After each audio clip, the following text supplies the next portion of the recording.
April 26, 1997. Isang trahedyang hindi malilimutan sa Cotabato City. Bandang 1:00 ng madaling araw, sumiklab ang apoy sa New Imperial Hotel. Nagsimula sa 3 palapag.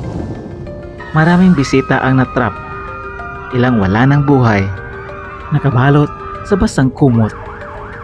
Sa loob lang ng 4 na oras, 25 ang nasawi. 9 ang sugatan. Di agad malinaw ang sanhi, pero kalaunay idineklarang arson, sinadya.